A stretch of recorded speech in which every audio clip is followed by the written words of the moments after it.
Bom dia.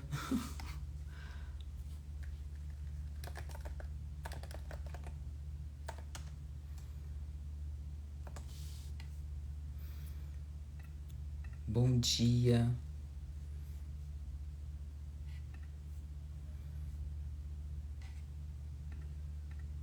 Bom dia. Tudo bem, Gisele? Bom dia, Luciana. Tudo bom?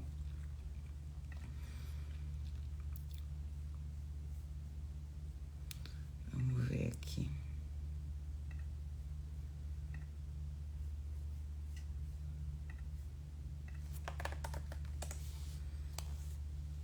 Oi, Ana. Vamos ver aqui.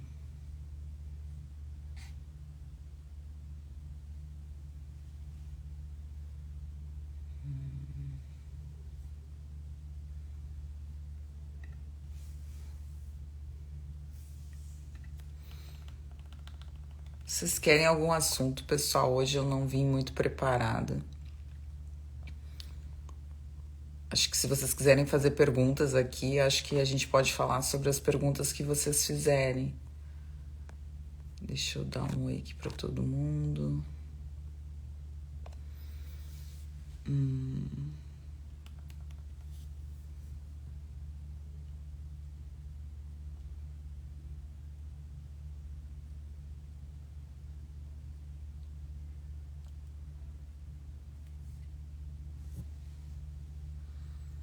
Olha aqui, botaram uma pergunta. Sobre retenção de líquido. Bom, vamos falar então.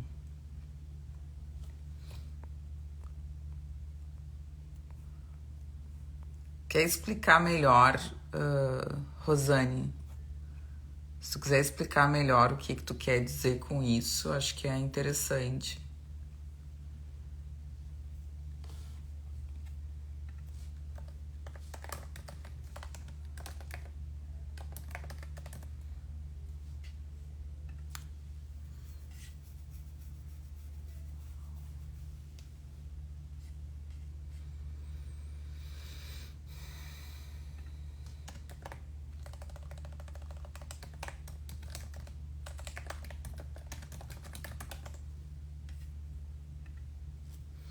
Vamos lá.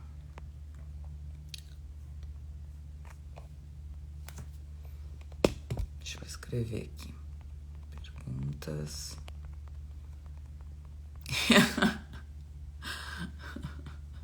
Eu tô com o rosa hoje.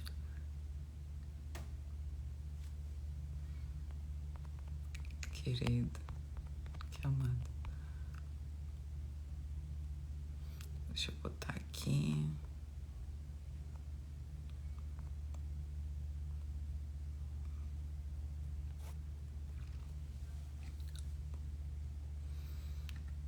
Então vamos falar disso. Vamos falar de comida, né? Acho que o edema, então, talvez, não?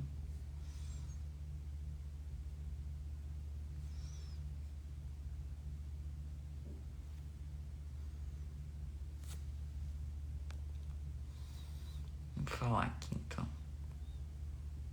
Acho que vai ser sobre isso aqui. Vamos falar sobre edema. Acho que edema é uma coisa interessante.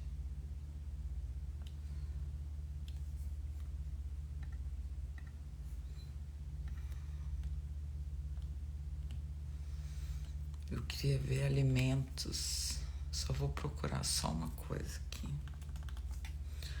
Alimentos que podem melhorar o edema.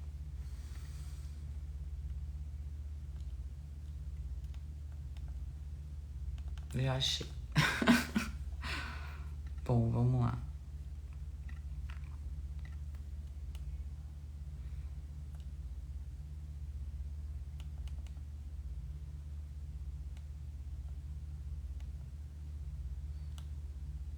Tá bem, já achei. Vamos lá. Então vamos falar um pouquinho de edema. Acho que edema é um assunto que eu nunca falei.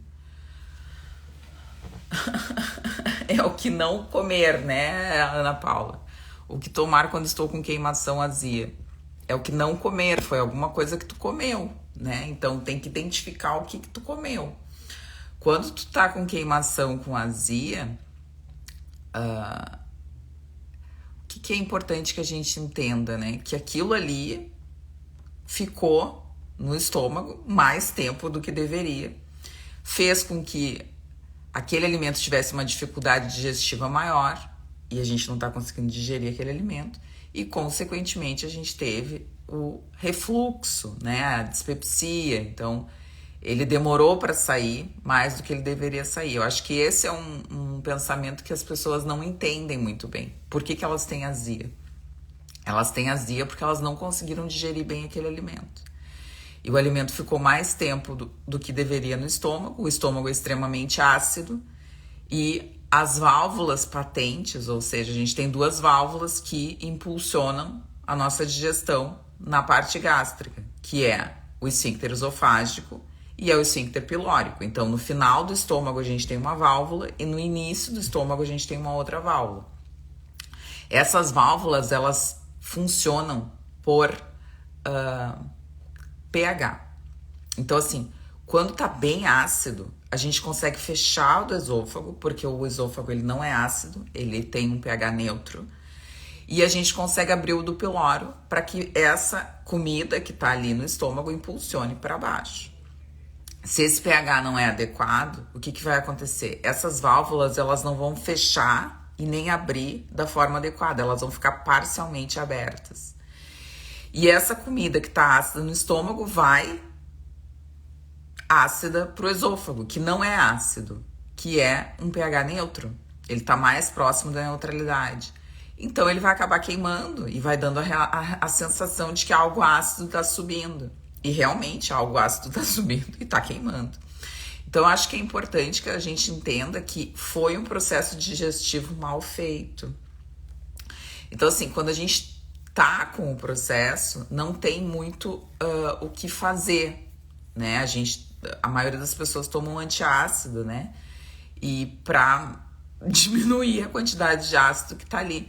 Mas é isso que eu falo, a gente precisa identificar o que a gente comeu que realmente provocou azia, porque às vezes a pessoa come tudo junto, ela nem sabe o que tá comendo, por isso que comer comida de verdade ajuda. Então, assim, quando tu come uma salada que tem alface, tomate, pepino e azeitona e uma carne, tu vai saber o que é. Agora, quando tu come um hambúrguer, tu não sabe o que é. Então, essa questão da gente entender o que é a azia e entender o porquê que a azia veio é muito importante. Talvez seja uma das coisas mais importantes. Porque a azia é esse desconforto, é essa queimação, é essa sensação de queimação. Então, isso está muito relacionado com o processo digestivo gástrico. Então, identificar o que a gente comeu, né? Eu acho que o importante, assim, quando tratar, eu falo isso, assim, eu sempre falo isso. Quando o paciente está com um sintoma, ele tem que tomar um remédio para melhorar aquele sintoma. E às vezes o remédio nem sempre vai ser um remédio natural. Existem antiácidos naturais, que a maioria deles são com carbonato de cálcio, que vai ser bem feito. Só que o que acontece? Isso é para aquele momento, né? E vai resolver, vai melhorar. Vai melhorar, porque vai diminuir o pH. Vai aumentar o pH e vai diminuir a sensação de queimação. Mas... e depois? Aí vai ficar tomando sempre antiácido? Então, assim, quando tá com sintoma... tô constipado. Bom, vai tomar uma coisa para constipação. A gente vai treinar esse intestino para ele voltar a fazer cocô. Eu tô com dor abdominal. Poxa, toma um remédio para dor, sabe? Toma um Buscopan. Pô, vai ficar com dor? Tô com enxaqueca. Poxa, toma um remédio para enxaqueca. Não tem como resolver com algo natural. Porque as fitoterapias, elas são ótimas. Olha que boa pergunta da Ana, né? As fitoterapias, elas são naturais, mas elas não são milagrosas, elas não são para aquele momento. É muito difícil a gente conseguir resolver com a fitoterapia na forma aguda. Até dá para resolver, eu tento resolver, né? Quando eu não tenho alergia à cúrcuma, né? Então eu tomo cúrcuma se eu sinto muita dor, né? Quando eu quebrei o pé, eu tomei cúrcuma em doses altas, enfim. Mas eu não tenho nenhum problema com a cúrcuma. E a cúrcuma, ela tem esse efeito. Mas não é assim com a maioria dos fitoterápicos. Dá para tentar uma aloe vera, dá para tentar uma espinheira santa, mas isso é a longo prazo. A gente faz por isso que a medicina integrativa, ela é uma medicina complementar, ela não é uma medicina alternativa. Eu acho que essa questão de dividir bem a medicina funcional é algo que às vezes as pessoas têm um pouco de dificuldade. A medicina funcional, ela é uma medicina complementar. Ela não exclui a medicina tradicional. Ela quer tratar as causas que os médicos tradicionais não tratam. E eu acho que esse é o grande diferencial. Quando você vai no neuro, quando você vai no gastro, quando você vai no endócrino, ele nunca vai abordar a causa do seu problema. Até porque eles não sabem, eles não aprenderam e tá tudo certo. Então, essa medicina funcional é uma medicina que vem para somar. É uma medicina que vem para agregar, é uma medicina que vem para complementar algo que já está bem sedimentado, que é a medicina clássica. Então, o paciente está com enxaqueca. O neurologista não sabe qual é a causa da enxaqueca. Ele pode até saber que tem um componente neuroinflamatório, mas por que ele tem aquele componente neuroinflamatório?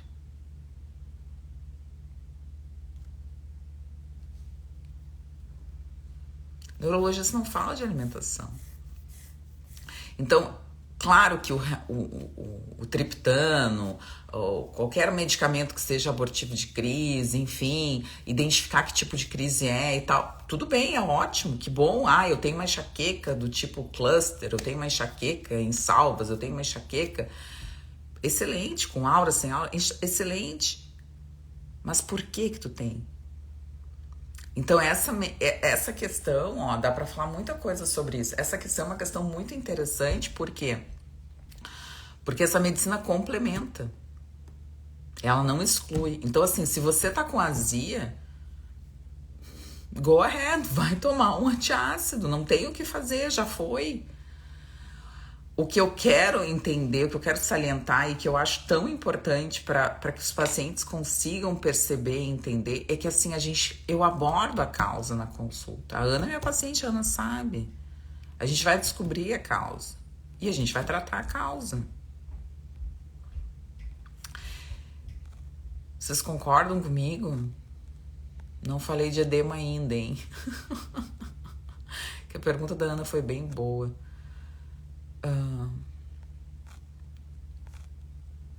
Já entrou bastante gente. Vamos falar um pouquinho de edema, né? Quando tomo chá de boldo, melhora. Então, por quê? Porque vai diluir aquele ácido. Entende, Ana? Acho que talvez não seja só o boldo, né? Acho que, assim, quem sabe tomar um chazinho, uma aguinha quente e tal, vai ajudar, né? Lembra que eu acabei de falar? É um processo digestivo, é uma dificuldade digestiva. Talvez o boldo tenha realmente alguma propriedade, né? Se for a folha do boldo, enfim. Mas hoje tem tanto chá que é tão bagaceiro, né? Então, assim, acho que tomar o chá pode ser que melhore, mas eu acho que é isso, é tratar na hora que tem que tratar. É o processo digestivo, entendeu, Ana? Bem isso. Perfeito. Chegamos as duas no mesmo ponto.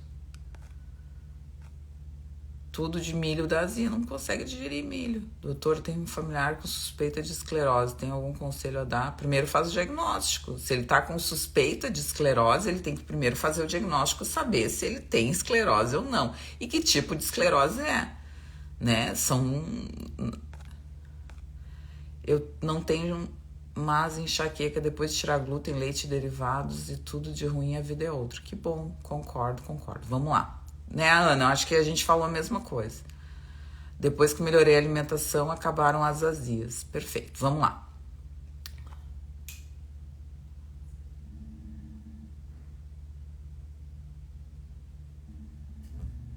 Tá, vamos falar um pouquinho então, que o assunto era retenção de líquido. Eu peguei alguns alimentos aqui, eu acho que é interessante pra gente falar sobre retenção de líquido, né? Porque eu procurei ali 7 alimentos naturais para retenção de líquido. Para não... enfim. Eu acho que muita coisa é interessante pra gente falar sobre retenção de líquido, porque as pessoas elas têm muita dificuldade de entender, né? por que que elas retêm líquido, né? A maior causa de retenção de líquido é a alimentação errada. Então, assim, a glicose, ela precisa de água para ficar absorvida. Para que a gente, por exemplo, tenha glicose no músculo, que isso é bem interessante, né? Ela precisa uma molécula de glicogênio muscular. Por que os fisiculturistas carbam antes do palco? Olha só que interessante. Não sei se vocês sabem esses termos, mas o que acontece? O fisiculturista, ele precisa de um corpo bonito no palco. E quando a gente come muita dieta hiperproteica, que é o que eles fazem nos dias finais de eles subirem no palco, eles comem uma dieta muito hiperproteica. E o que dá o bonito do músculo, o que dá a viscosidade no músculo é o carboidrato, é o glicogênio, não é a proteína. A proteína, quando tu faz uma dieta hiperproteica, tu faz o quê? Tu expolia toda a água do teu corpo, tu fica seco, fica flat, que a gente chama, fica murcho, né? E aí no último dia antes do palco, o que o fisiculturista faz? Ele come carboidrato. Porque o carboidrato no músculo, no glicogênio muscular, ele precisa uma molécula de glicogênio de 4 moléculas de água para ficar lá bonitinho. Então o músculo ele fica túrgido, ele fica bonito, ele fica cheio, ele fica inchado, que é o que eles querem no palco. Eles querem um músculo sem gordura, mas um músculo vistoso, um músculo bonito. Então eles fazem vários dias antes de subir ao palco uma dieta hiperproteica, porque eles vão perder muita água. Quando a gente come pouco carboidrato, a gente faz com que a gente expolie mais sódio, porque a insulina baixa, ela expolia mais sódio, e espoliando sódio tu vai perder água e tu vai desinchar. Então a principal causa de inchaço, na minha opinião, é uma dieta mal feita, é uma dieta mal regulada, é uma dieta mal comida, vamos dizer assim. Então, o paciente que tem um excesso de carboidrato, ele tem um excesso de edema. Isso é óbvio, é simples, é fácil, é prático de ser visto. E isso a gente vê em qualquer parte do corpo. A gente tocar...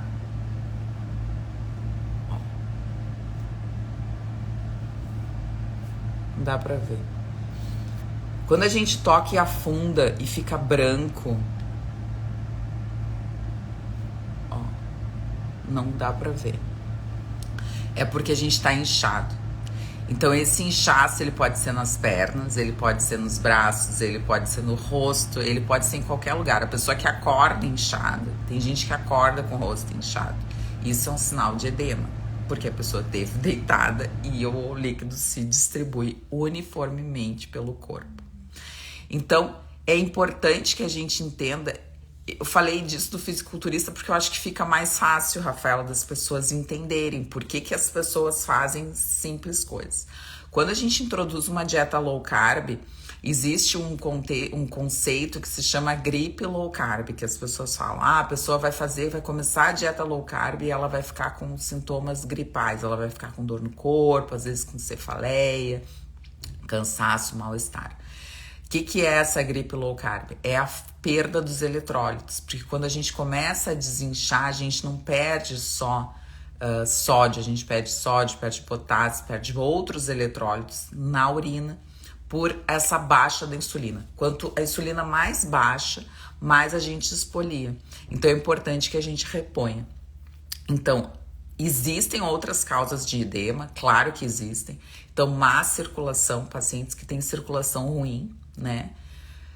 Periférica, principalmente. Então, assim, pacientes que têm vasculopatia, muitas varizes, pacientes que têm muita... A gente percebe que o paciente tem muita variz, ele vê que ele tem muita variz, essa patência, essa insuficiência venosa, né? Isso pode ser uma causa. Pode ser também dificuldade renal, então esse paciente tem que verificar se muito edema, muitas vezes pode ser algum problema renal, então ele tem dificuldade em urinar e acaba acumulando líquido. Alguma dificuldade hepática também, então assim, o fígado ele é muito importante para a produção, principalmente para a manutenção de proteínas importantes, né? A albumina né? Então, pacientes que têm distúrbios hepáticos, eles podem ter distúrbios relacionados a essas proteínas que seguram o líquido dentro do vaso, e isso acaba extravasando para o extracelular e acaba acumulando edema.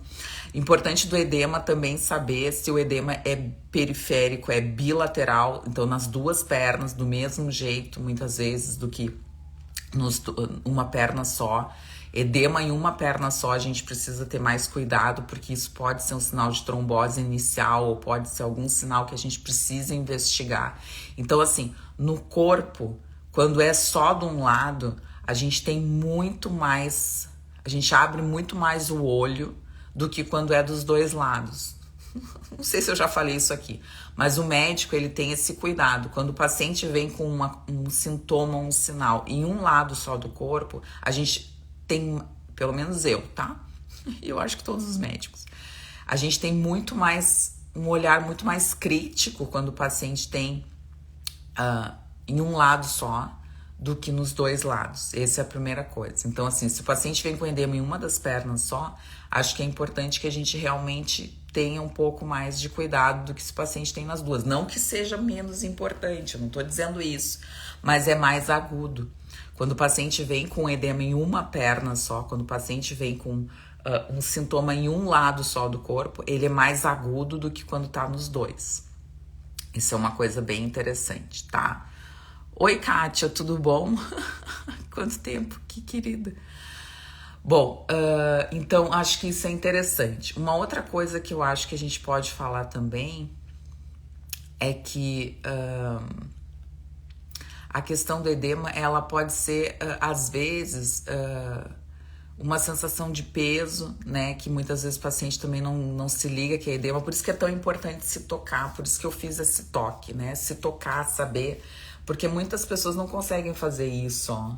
A pele é dura, é inchada, o subcutâneo tá inchado, tá cheio de líquido. Então é importante que as pessoas se toquem e percebam. Se você tocar na sua perna, afundar o dedo e ficar branco mais de 2 segundos, 3 segundos, isso é porque realmente tem uma retenção líquida, né, hídrica, né? Uma paciente me falou essa semana, né?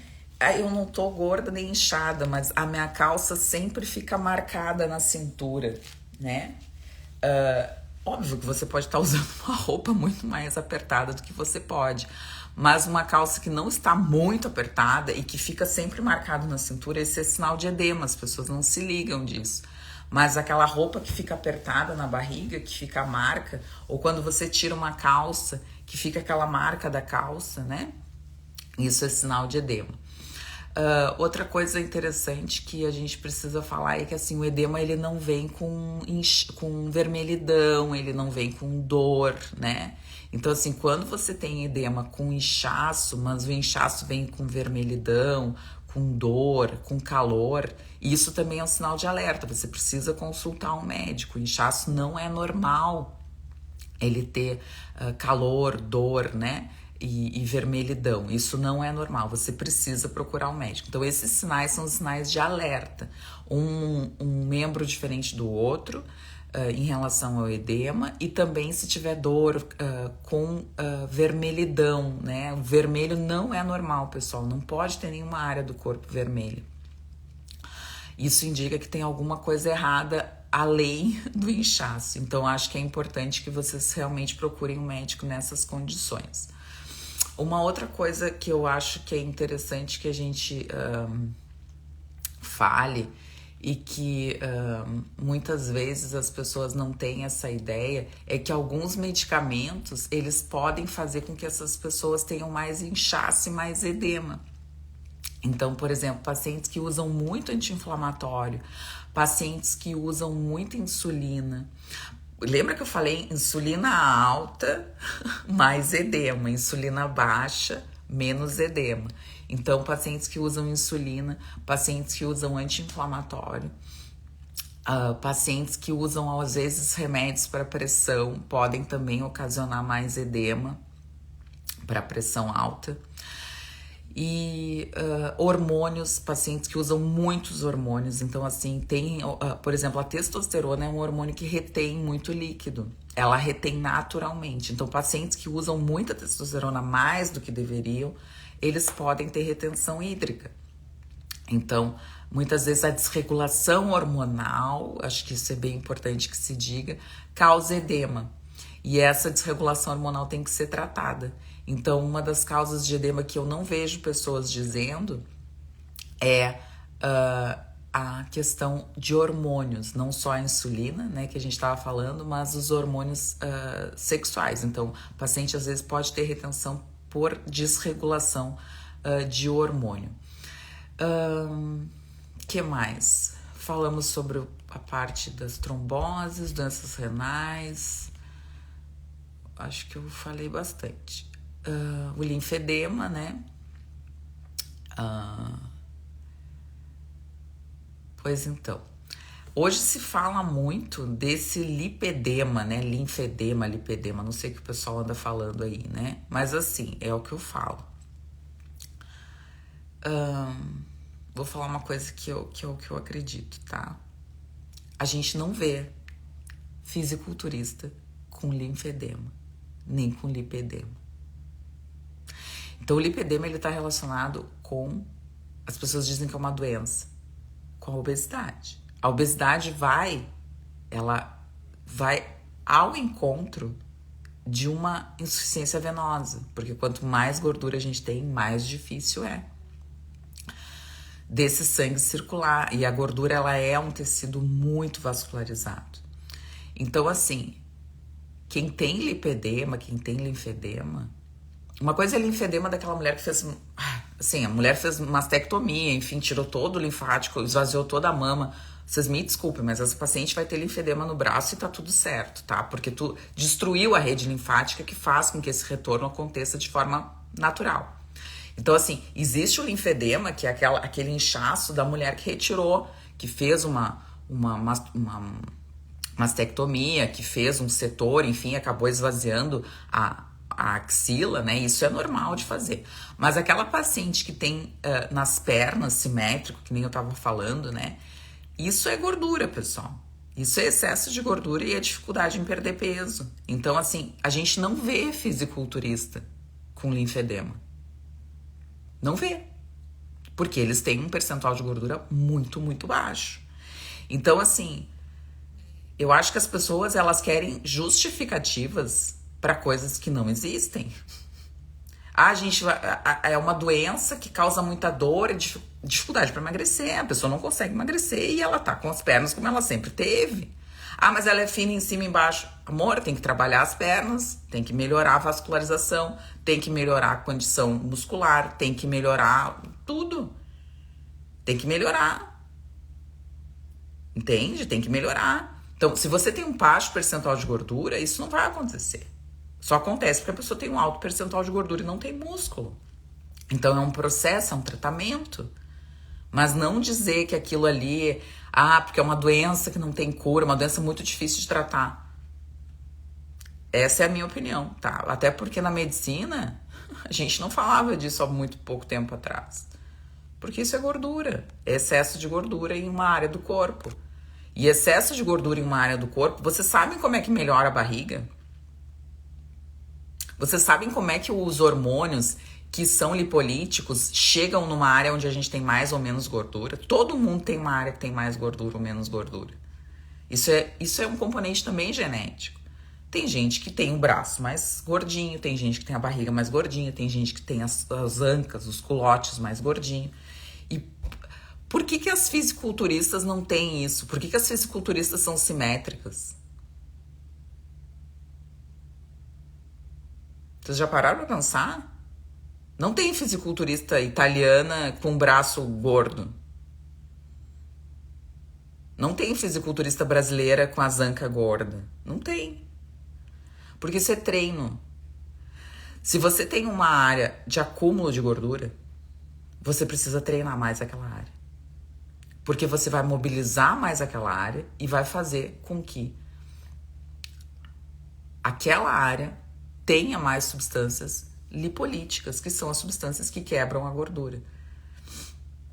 Então, se você não sabia disso, eu vou lhe dizer, se você tem dificuldade na barriga, você tem que treinar mais a barriga. Se você tem mais dificuldade nas ancas, você tem que treinar mais o glúteo e as coxas. Se você tem mais dificuldade no braço, você tem que treinar mais o braço. Ah, mas não vai aumentar não, amor, vai diminuir. Vai aumentar o músculo e vai diminuir a gordura. Então, se você tem dificuldade, como que acaba com gordura localizada? Treinando aquela área, especificamente aquela área. Eu tenho mais gordura na bunda, porque eu sou mais ancuda. Eu sempre fui de perna e de coxa. O que eu treino mais? Braço ou perna? Eu não tenho barriga. Eu não tive, nunca tive barriga, nunca tive gordura na barriga. Mas o meu problema são as ancas. O que eu treino mais? Glúteo. Se eu quero acabar com a gordura no meu glúteo, eu tenho que treinar mais o glúteo. Por isso que eu faço exercício de glúteo. Eu faço exercício de glúteo 3, 4 vezes por semana. E se eu paro de treinar, primeiro lugar onde vai a gordura? No glúteo. É uma coisa simples, é uma conta que fecha. Só que as pessoas têm preguiça. Tem muita preguiça. Quero engordar e não consigo. Mas é que homem é outra batida. Tem que usar uma testo, Ricardo. Tem que remodular a testo. Isso aí é falta de testo, é testo desregulado. E tem que comer. Comer alimentos calóricos, né? É uma conta que fecha. Vamos ver aqui. O que mais? Bom, então eu acho que essa coisa é muito importante da gente entender. O que eu queria falar são os alimentos, né? Que eu tinha selecionado aqui. Cadê a Rosane? Rosane, respondi a tua pergunta, Rosane, por enquanto.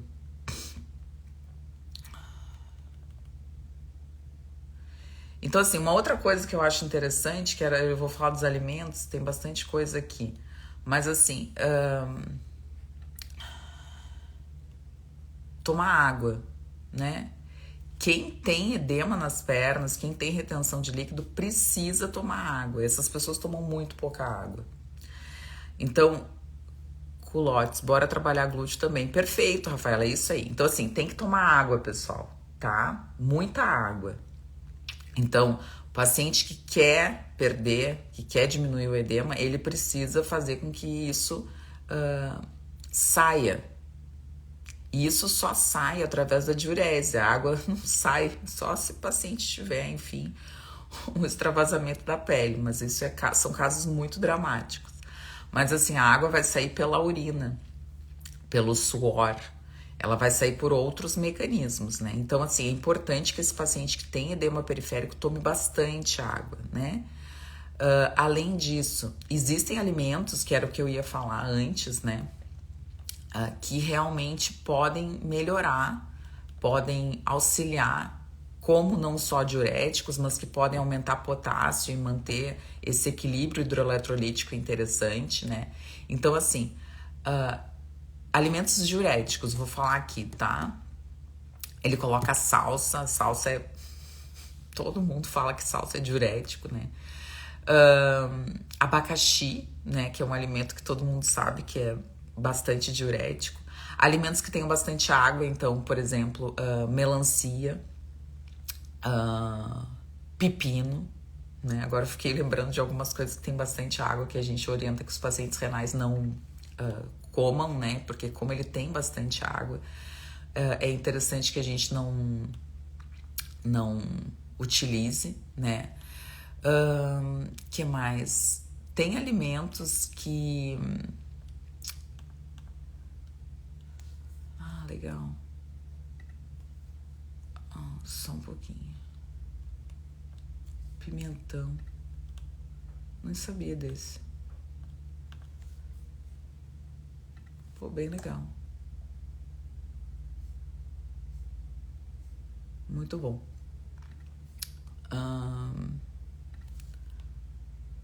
É bom que a gente pesquisa as coisas. Aí que tem os chás, né, que eu tava lendo aqui, que agora o chá de hibisco, né, o chá de funcho, de cavalinha, que o pessoal toma bastante, que também tem um efeito bem diurético, né.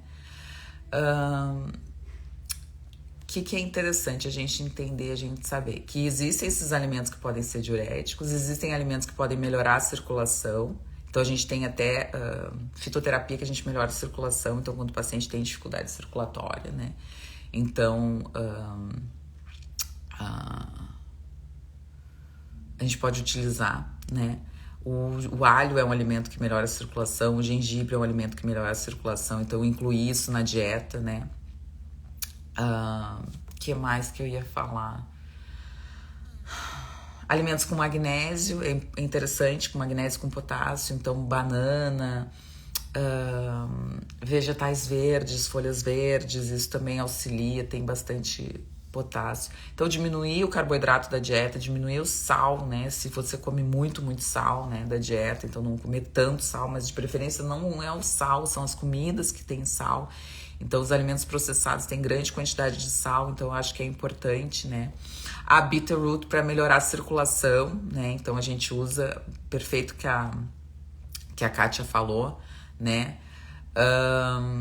Castanha da Índia dá para se utilizar junto com rotina como fitoterapia, mas aí não como um alimento eu não vejo tanto benefício, né?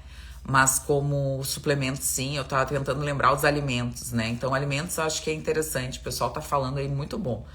Então assim, o alho eu acho interessante, o gengibre eu acho interessante, a Kátia falou da beterraba, né? Então a beterraba é riquíssima em nitratos, acho que é bacana utilizar de vez em quando, porque beterraba também, para pacientes que têm aumento de insulina, às vezes a beterraba não é tão boa. Então a beterraba é melhor para atleta, eu acho, né? Para pacientes que realmente têm alguma dificuldade em relação à glicemia, a beterraba ela não é tão interessante pelo perfil glicêmico dela. Mas alimentos que promovem realmente essa questão da diurese, então o abacaxi, o que a gente estava falando dos alimentos com água, né? A melancia, o pepino, a salsa, né? Então, cozida não colocaria. Exatamente. Então, assim, existem essas indicações. Por isso que o nutricionista é tão importante, né?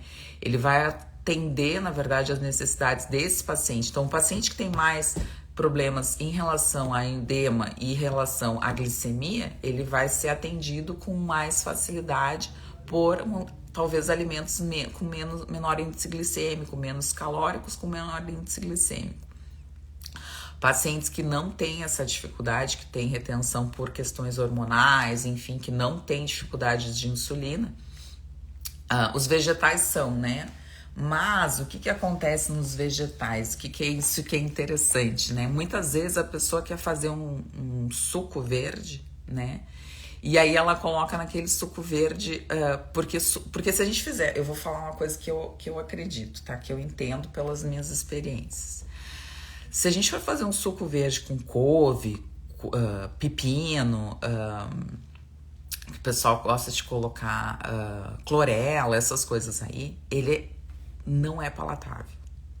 Ele é péssimo, tá? A gente não consegue tomar um suco verde sem doce, sem um suco de laranja, sem um mel, sem uma coisa doce, tá? Não existe suco verde sem o gosto doce, porque é horrível, tá? Horrível.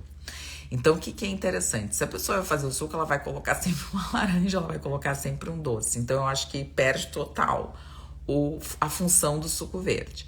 O importante é você incluir, e aí a gente vai pro passo seguinte, né? Então, assim, é uma dieta diversificada. Então, se você come, num dia você come uma melancia, no outro dia você come um abacaxi, no outro dia você come mais salsa, coloca salsinha. O pessoal falou no aipo, né? Aipo é mais difícil do pessoal comer, mas pode fazer o aipo, comer o aipo. No outro dia você come uma beterraba, no outro dia você coloca o alho, né? Daqui a pouco coloca mais alho. Isso é uma alimentação de qualidade. Isso é uma alimentação que realmente faz diferença.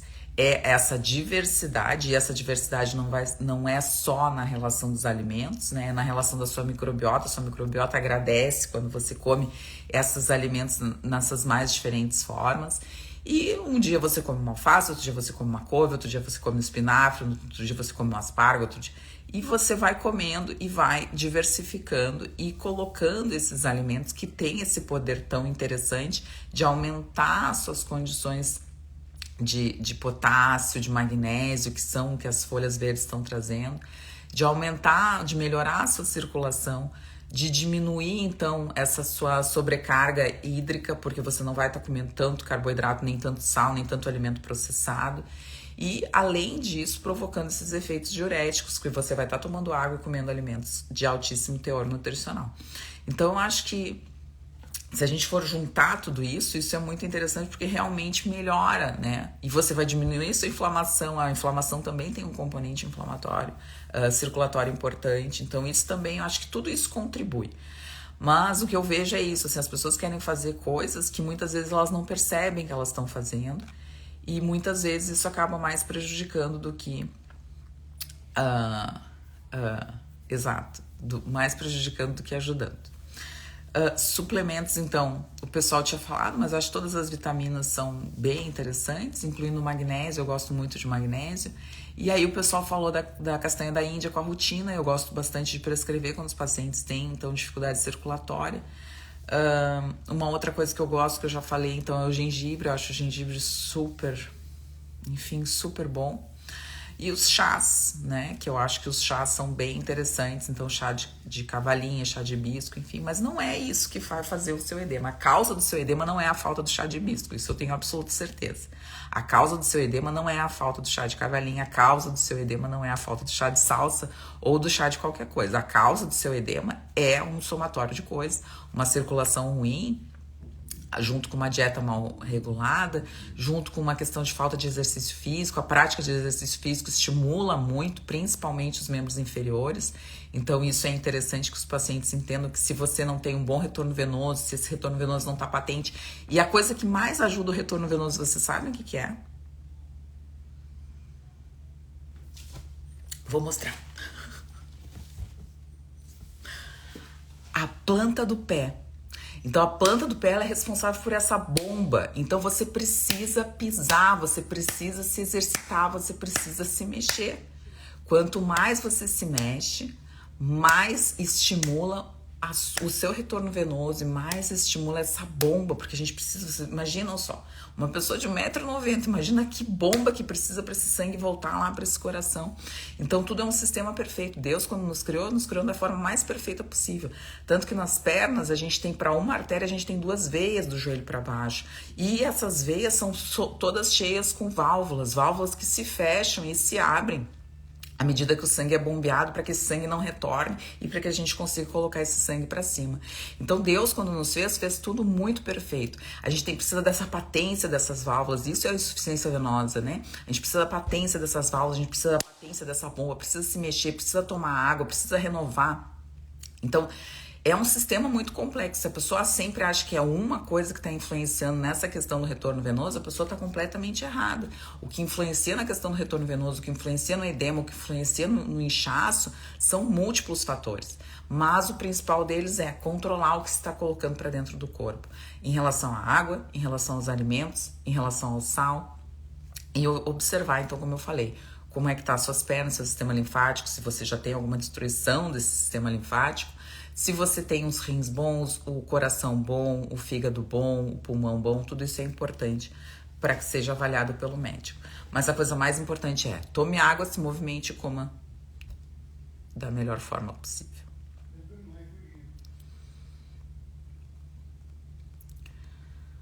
Falei muito, né, pessoal? Eu falo demais, não tem como.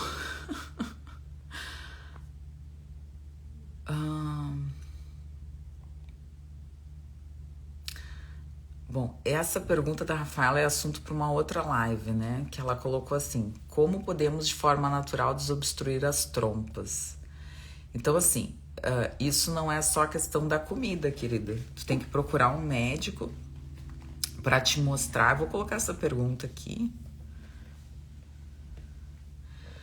Então, assim, ela pergunta como podemos desobstruir as trompas. A grande maioria das vezes, essas pacientes que têm obstrução em trompa, isso é um processo inflamatório infeccioso. Então, você teve um processo inflamatório, teve um processo infeccioso, e isso contribuiu para essa obstrução das trompas. Então, assim, precisa saber aonde que está obstruído, que tipo de obstrução que é, se é de um lado, se é dos dois lados. Isso é infeccioso. Então, assim, precisa diagnosticar, para que você consiga tratar, para que muitas vezes você consiga diminuir a inflamação. Então, assim, não é só a comida.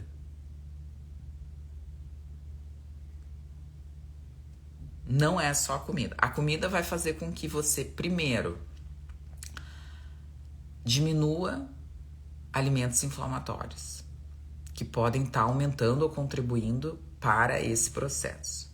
Segundo, você vai repor nutrientes que estão faltando no seu corpo. E nutrientes são importantes para todos os processos. Para melhora da inflamação, para conseguir melhorar o sistema imunológico, para conseguir fazer com que você tenha uma digestão adequada, para que você consiga ter um funcionamento do corpo melhor. Se o seu corpo não tem nutriente, você provavelmente não vai conseguir funcionar direito, vamos dizer assim, né? De um jeito mais simples, né? Você precisa de nutrientes para que o seu corpo funcione da melhor forma possível. Então, melhorar a alimentação, e o que é melhorar, né? Olha só que interessante essa pergunta, né? O que é melhorar a alimentação? Melhorar a alimentação para mim, doutora Gabriela, é diminuir a gordura da dieta. Para mim, que metaboliza super mal a gordura. Pro Raul, que é um grande médico gastroenterologista que está aqui na live, talvez não seja. Talvez para ele seja diminuir carboidrato. Acho que não, porque o Raul é magro. Talvez pro Raul seja aumentar, enfim, algum micronutriente, alguma coisa. Para cada um é diferente.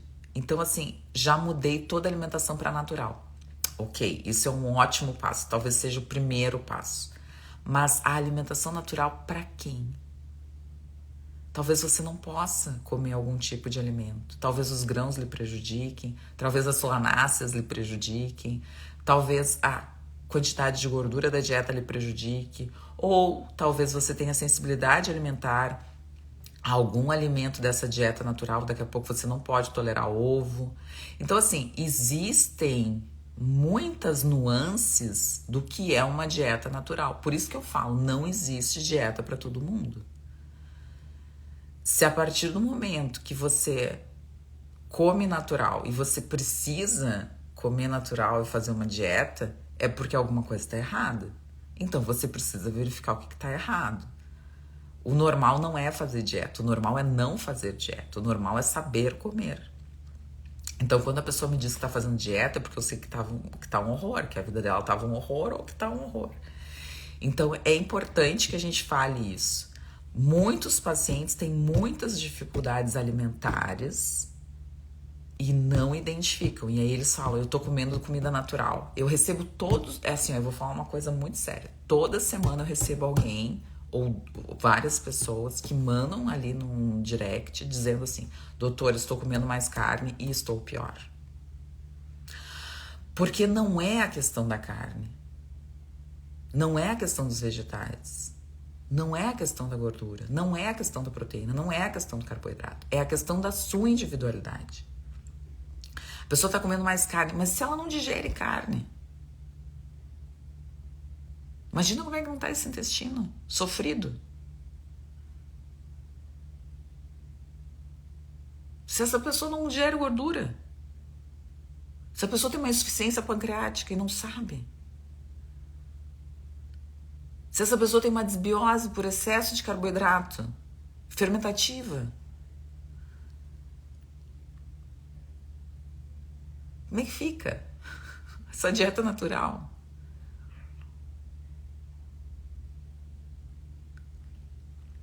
Então, eu acho que essas questões são muito importantes. E eu vejo gente que chega pra mim, que veio de... Eu falo que nutricionista tem que ser consultado, pessoal. Eu falo muito isso. Pra fazer dieta não é qualquer pessoa, pessoal. Não dá pra ser coach, pessoal. Não dá pra ser uma pessoa que viu live e tá fazendo grupo e curso na internet, pessoal. Eu falei isso essa semana, já que foi o dia do nutricionista, eu falei isso essa semana. Vá no site do Conselho Regional de Nutrição, vá no site do Conselho de Nutrição e olhe se a pessoa é nutricionista, pessoal, para fazer um plano alimentar, para fazer substituição. O nutricionista sabe melhor do que ninguém isso.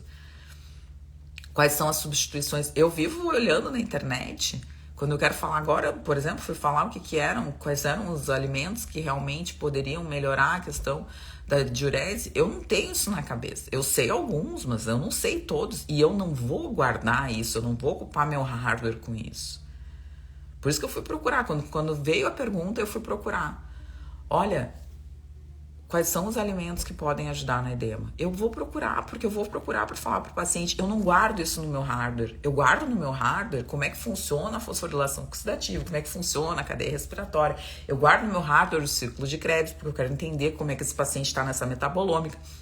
Eu guardo no meu hardware desbiose, quais são as bactérias que eu estou procurando, o que eu quero saber desse paciente, como é que eu vou manipular essa microbiota. Eu guardo essas coisas no meu hardware. Eu não guardo no meu hardware os alimentos.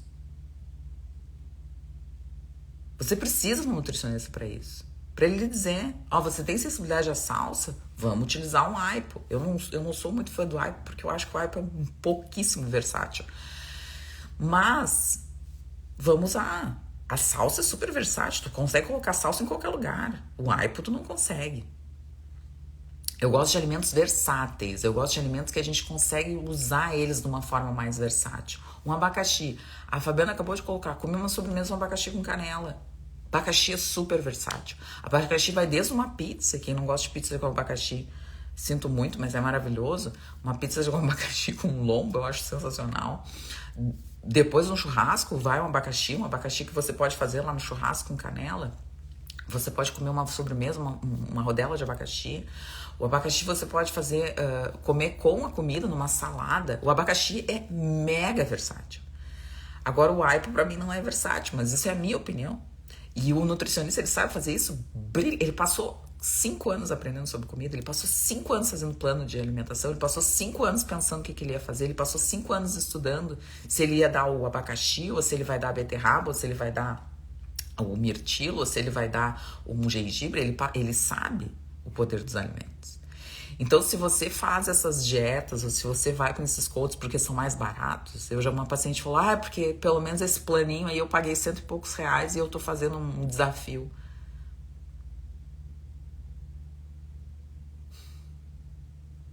Sinto muito por você. Sinto muito pelo seu corpo. É bom ter um coach, mas não para falar o que você tem que comer.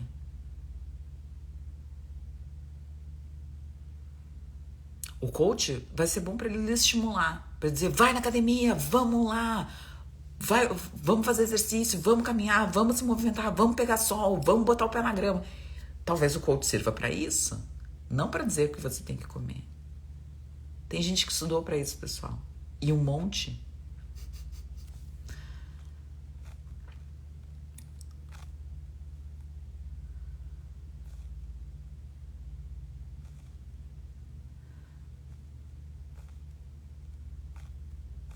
Perfeito. A Kátia falou um monte ali, né? Tem nutri que não sabe, mas tem nutri que não sabe o que fazer comum almeirão.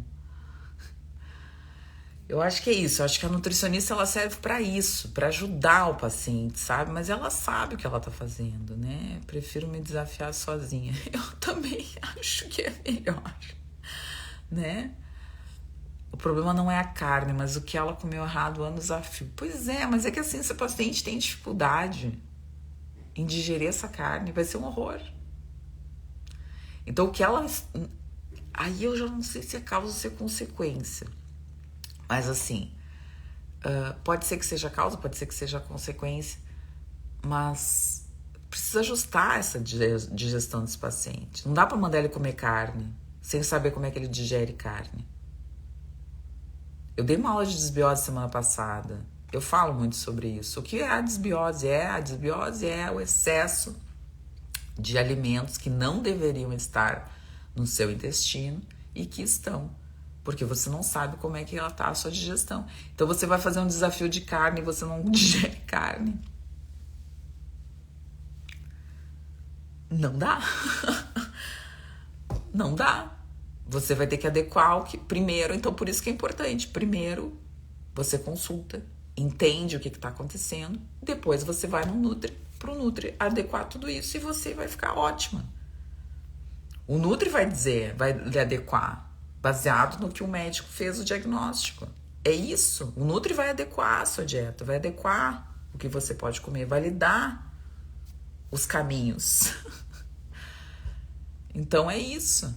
Então essa questão de... E não é só em uma consulta, perfeito. Então assim, essa questão de retenção hídrica, é muito importante que a gente reveja toda essa alimentação, que a gente entenda que insulina está diretamente relacionada com edema. Então uma paciente que faz um teste de insulina de jejum e ele faz um teste de carga, um teste de insulina de curva. Essa semana eu tive uma paciente, a paciente fez uma insulina de jejum de 8. Se eu olho aquela insulina de jejum de 8, eu digo, nossa, parabéns, meu amor, tu tá indo muito bem, tu tá maravilhosa. Só que era uma paciente obesa, eu sabia que ia dar errado. E aí ela fez o teste de curva e ela me veio com 88 na curva. 88 são 11 vezes a insulina de jejum. Isso é uma resistência violenta à insulina. Você acha que um paciente com resistência violenta à insulina vai reter ou não líquido? Então, se você está chegando agora e você não assistiu a live desde o início, assista a live desde o início, entenda como é que funcionam os processos, principalmente de retenção hídrica, de retenção líquida, quais são os cuidados que a gente tem que ter e a relação da alimentação. Rafaela, esse teu assunto aí dá muito pano pra manga, tem que ser numa outra live. Mas é isso. Tá bem, pessoal? Acho que nem parece que foi uma hora de live, né? Porque passou voando. Então a gente falou sobre retenção de líquido, acho que é um assunto bem interessante. A gente falou sobre dieta low carb, dieta adequada para você. A importância, né, de sempre a gente falar de atividade física, de hidratação, de individualidade, eu acho que sempre bate nessa mesma tecla. Tá bem? Acho que é isso, papo de domingo foi esse e bom domingo, adorei cozinhar, fazendo um bacalhau de forno aqui. Então, hoje é aniversário do meu marido, né? Meu marido, a gente veio aproveitar um pouquinho, né? E aqui são 8 horas da manhã. Horário local. E então eu vou tomar um café, vou dar uma caminhada, que não tem academia aqui onde eu tô. Hoje eu vou matar a academia, acreditem se quiser. Eu ia falar isso. Olha só, eu vou falar um negócio, tá? Quem vai ficar até o final da live vai saber o que eu vou falar, que é uma dica que eu vou dar. Depois eu até posso falar nos stories. Ontem, então, o que eu ia falar? Tá, agora eu me lembrei. Ontem, anteontem, na verdade, a relação da menstruação. Então, assim, você mulher que ainda menstrua, eu vou dar uma dica de ouro, tá? Que eu fazia e eu não tinha essa percepção. Mas é que como ontem e anteontem eu não fiz mais nada além disso, eu vi que era disso, tá? Então, assim, ó, eu já fazia isso, mas eu não fazia via oral e aí não era a mesma coisa. Então, o que acontece? Anteontem, eu fiquei menstruada. Vou contar essa história aí que foi muito boa. E eu resolvi, eu já tava fazendo, tá? Eu já tava fazendo, porque eu sabia que eu ia ficar menstruada, eu já tava fazendo. Então, assim, eu queria ver se nenhum suplemento, eu não tomei nada, tá? Absolutamente nada, porque foi um teste que eu fiz. E eu fiz banhos de sal de Epsom nos 3 dias antes da menstruação, porque eu queria ver se eu ia ficar com TPM muito inchada e com muita dor, tá? Eu tava bem, eu tô bem, a minha menstruação tá super boa, sem coágulos, sem nada, sem dor, já tava assim há um tempo. Mas foi impressionante. Então, assim, eu usei o magnésio extra, mas só ele. Eu não tomei nenhum suplemento esses dias, nada, zero, porque eu queria fazer o teste. Então, assim, ó, magnésio é muito bom pra TPM, magnésio é muito bom. Então, assim, pra você, compre o sal de Epsom. tome o banho com sal de Epsom, ou coloque, se você não tem uma banheira para fazer uma imersão, faça um escaldapé com sal de Epsom nesses dias antes da menstruação, tá? Sal de Epsom sempre o punhado da sua mão, isso aqui é uma concha. Então utilize mais o magnésio, o sal de Epsom, né? Que eu gosto tanto, eu sou muito fã do sal de Epsom, acho que é uma das melhores coisas que a gente tem. E o que eu ia falar, ontem, que era o pior dia, mas o pior dia da menstruação, que é o segundo dia, assim, ó, que a gente não quer nem sair de casa, eu fiz um dos maiores treinos que eu já fiz na minha vida de glúteo. Então, assim, eu treinei menstruada, sem dor nenhuma, super forte, super esforçada, de um jeito que eu nunca tinha treinado na minha vida. E eu não sei se foi, tá? Não sei se foi uma somatória de coisas, né?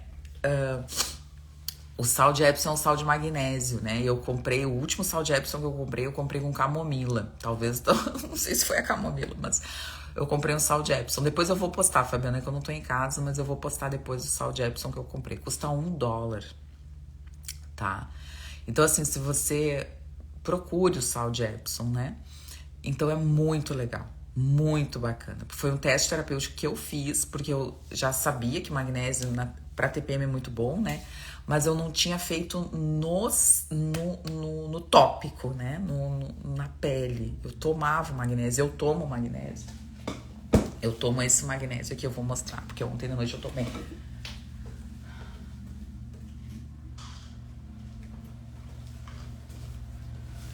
Então aqui, ó, vou mostrar. Eu tô tomando esse magnésio aqui, que é eu tomo esse magnésio pra dormir, que é o magnésio que eu gosto, tá? Esse magnésio é o magnésio glicinato, tá?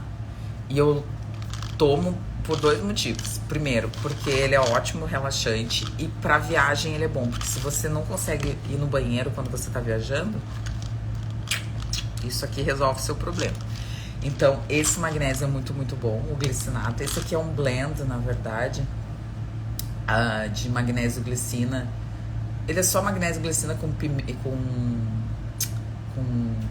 piperina, com pimenta, mas para aumentar a absorção. E o meu blend, esse aqui. Pessoal, se vocês não tomam isso aqui, por favor, isso aqui é longevidade, isso aqui é... para falar todos os benefícios da melatonina. 0,21, essa é a dose fisiológica, tá? Isso aqui é longevidade, isso aqui é anti-inflamatório, isso aqui... Enfim, a gente pode fazer uma live sobre melatonina que eu acho sensacional. Então, falar sobre os benefícios da melatonina. O sal de Epsom, ele não se toma, querida. Eu falei, a gente usa o banho de imersão, né? Então, o banho de imersão, ou a gente faz o escaldapé, ou a gente coloca na banheira. Quem tem banheira em casa, coloca na banheira. Quem não tem banheiro em casa, faz o escaldapé. E aí coloca o escaldapé e faz o escaldapé. Magnésio para dormir. Depende, aí tem que ver, Marco. Relação com peso. Existe relação com peso, sim. Então a gente faz sempre um cálculo em relação ao peso. Mas assim, eu vou te falar uma outra coisa, tá, Marco? A gente pode fazer um blend, e eu faço isso no consultório, tá? Se o paciente é constipado, a gente pode fazer um blend com cálculo de peso, né? Com outros tipos de magnésio. Então, assim, o magnésio glicina, ele é bom. Então, para uma paciente, por exemplo, a gente faz o cálculo de 0... não tem a calculadora, deixa eu pegar aqui. Vou te dar para 70 quilos. Deixa eu ver se eu acho a calculadora aqui. Launchpad. Cadê minha calculadora? Só um pouquinho. Vou fazer o cálculo aqui para te dizer certinho. Só não sei onde é que tá a minha calculadora.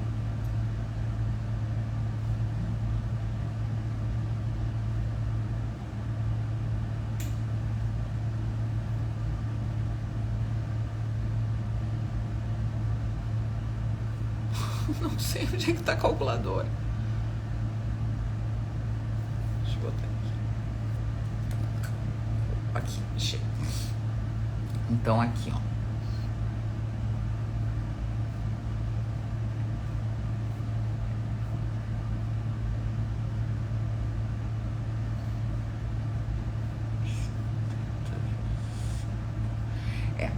Assim, ó. que a gente pode fazer? A gente pode fazer de 5, que a gente faz de 3 até 5 ou de 3 até 7. Mas isso varia muito do paciente para o paciente, tá? Mas assim, um paciente com 70 quilos, eu faço um blend de no mínimo 350 miligramas de magnésio, tá? Com 70 quilos. Mas esse blend, ele pode ser de acordo com a necessidade do paciente. Então assim, esse paciente precisa de algo para constipação, esse paciente precisa de 1000 relaxantes, esse paciente precisa de sistema nervoso central, ele tem uma patologia do sistema nervoso central, esse paciente precisa de algo mitocondrial, a gente precisa de talvez um magnésio de malato. Esse paciente tem alguma dificuldade mitocondrial, tem uma mitocondropatia, enfim, a gente pode fazer. Então a gente pode fazer um blend com vários magnésios, então não precisa ser só o magnésio glicina. Eu uso o magnésio glicina por quê? Porque ele é bom como meu relaxante, então à noite ele é ótimo para indução de sono, enfim, para relaxamento.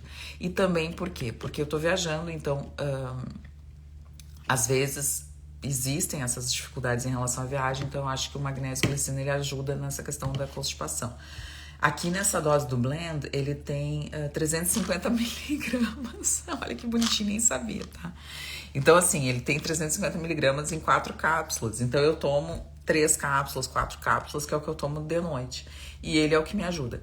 Olha que legal, 350 miligramas, que é realmente o que eu prescrevo de magnésio e glicina. Mas se você quiser fazer um blend para outro, você pode chegar até 7, até 10, depende do paciente. Então, essa pergunta é uma pergunta que eu... quantos miligramas por peso? Pode ser isso, tá? Então, assim, um paciente de 70 quilos, ele pode tomar 700 miligramas dependendo do paciente. Mas eu ficaria com 350 se ele não... Enfim, muito magnésio pode ser bem laxativo. Tá bem? Tem que sempre... Eu sempre falo com muito cuidado as coisas aqui, porque eu tenho muito medo das pessoas. Tá? Não sei se eu respondi a tua pergunta. Fala, manda estudar melatonina. Podia fazer uma live sobre melatonina, né? Melatonina é um negócio muito legal, né, de se falar. Tá bem, o blend, legal, exato, é o blend, eu faço o blend, tá? Eu faço, a maioria dos pacientes eu faço blend, porque o paciente não tem só uma coisa. Pra longo prazo, meus pacientes já estão há muitos anos comigo, eu prescrevo só 1 ou 2 no máximo magnésio, tá? Mas o paciente de primeira consulta eu sempre faço blend, sempre. Eu faço no mínimo 3 magnésios, tá? E como eu não... Ai, eu vou falar uma coisa, eu não prescrevo muita coisa pros pacientes. A minha receita não é aquela receita violenta, gigantesca, e eu sempre separo. Eu vou falar uma coisa, tá? Pra terminar a live. Quem tá aqui vai ver que bom. Eu acho um absurdo. Quem prescreve... é porque também não estudou ortomolecular. Quem prescreve uma fórmula com 40. E outro dia eu peguei uma fórmula que eu fiquei chocada, uma pessoa super mega famosa. Assim, faz com 10, com 15 substâncias na mesma fórmula e manda manipular. Primeiro que assim, a gente não sabe sobre fitoterapia a relação entre interação medicamentosa. Não se sabe nada. Então a gente não sabe se daqui a pouco uma garcínia, vou dar um exemplo esdrúxulo, tá? Se ela não tem nenhum efeito quando a gente coloca junto com um gengibre, por exemplo. A gente não sabe. Então, em fitoterapia, não existe estudos sobre interação medicamentosa. Essa é a primeira coisa. Então, quando você coloca tudo numa cápsula, você não sabe o que uma coisa está interagindo com a outra e muito menos a farmácia de manipulação, porque ela só vai fazer. Então, quem estuda ortomolecular sabe que não é assim que funciona. Então, quando você pega uma fórmula de um médico que tenha 10 componentes na mesma fórmula, eu só vou lhe dizer uma coisa: corra. Corra. Uma dica quente que eu tô dando. Segundo, eu acho importante que as pessoas entendam que o organismo, ele não consegue com aquele monte de fitoterapia, tá? Isso aí pode ser realmente, além da interação medicamentosa, isso pode intoxicar, porque a gente não sabe o que está acontecendo, independente da dose. Terceira coisa, é muito importante, que na primeira consulta você sempre faça o básico para o paciente. E o básico é o que é a pior coisa para ele. É o aumento do estresse oxidativo, é o aumento da inflamação, é a questão da dieta, é a dificuldade de emagrecer, é a obesidade, é a síndrome metabólica, é a mitocondropatia, é o sedentarismo, é a dificuldade em dormir, qual é a constipação, é a digestão, qual é o principal. A gente não pode tratar tudo, não pode querer tratar tudo, e não dá para tratar tratar tudo. Então, assim, eu sempre faço o menos por mais. E eu acho que todos os médicos integrativos deveriam ter essa regra. Por quê? Porque, primeiro, um monte de fórmula é super caro. Segundo, não se sabe sobre a interação medicamentosa. Terceiro, a gente nem sabe o que está fazendo efeito no paciente. Muitas vezes a gente não sabe o que teve efeito colateral. O paciente vem com uma fórmula desse tamanho, teve um efeito que ele não sabe o que é, tu não sabe de que substância é. Quando tu dá as coisas separadas, tu pode fazer o quê? Tu pode fazer introdução, pode suspender tudo e reintroduzir. E se tu faz com uma fórmula com 10 componentes, sabe o que acontece se o paciente tem algum problema? Tu não tem como reintroduzir. Porque a fórmula tem 10 componentes, o paciente vai jogar fora todo aquele dinheiro. Então, falei muita coisa em pouco tempo. Eu tenho que terminar a live. Então, assim, ó. Pensem. Sejam críticos. Sejam curiosos. Não façam fórmula com 10 componentes. Se dá alguma coisa errada, a gente não tem nem pra onde correr, pessoal. É dinheiro jogado fora. E eu acho que a grande maioria das fórmulas é dinheiro jogado fora. Porque a gente não sabe o que está acontecendo. Então, assim, são coisas simples. Quer jogar vitamina? Junta a vitamina. Quer juntar mineral? Junta os minerais. Quer fazer fitoterapia? Faz separado. Quer usar uma quercetina? Usa uma quercetina. Quer usar um ginseng? Usa o ginseng. Quer usar um crocus? Usa. Usa separado. Porque a gente vai saber o efeito. A gente vai saber algum efeito colateral que tenha. A gente vai saber separar se precisar separar, reintroduzir se precisar reintroduzir. Mesmo quando for de suplementos. Exatamente. Assim, uma coisa é uma coisa. Uma coisa é tu ter o magnésio com uma biperina, com uma bilpiperina, tá? Isso é uma coisa. Outra coisa é tu pegar um blend com 400. Tem blends, eu vou falar, tá? Tem blends aqui nos Estados Unidos que tem mais de 30 coisas. Aí tem uma coisa, que é a dose. Porque assim, a gente não consegue colocar mais do que 500 miligramas em uma cápsula.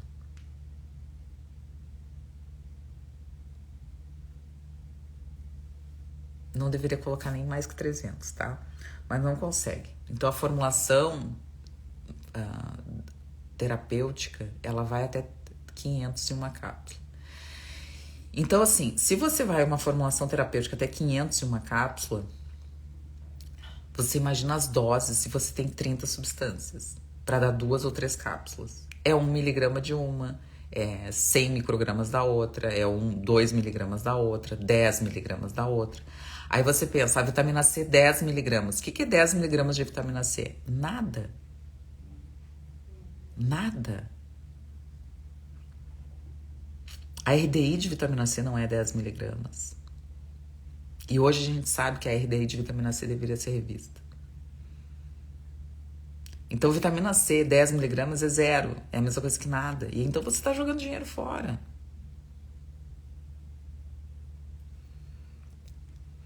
É melhor você comprar uma vitamina C, 250 miligramas, 500 miligramas e tomar, se você tem que tomar. Eu não sei se você tem que tomar. Mas do que comprar uma fórmula que tem 10 miligramas de vitamina C.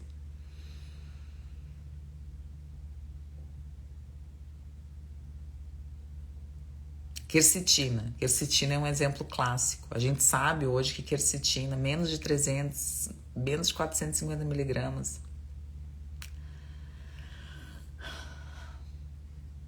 E aí tem gente que faz quercetina 100, quercetina 50.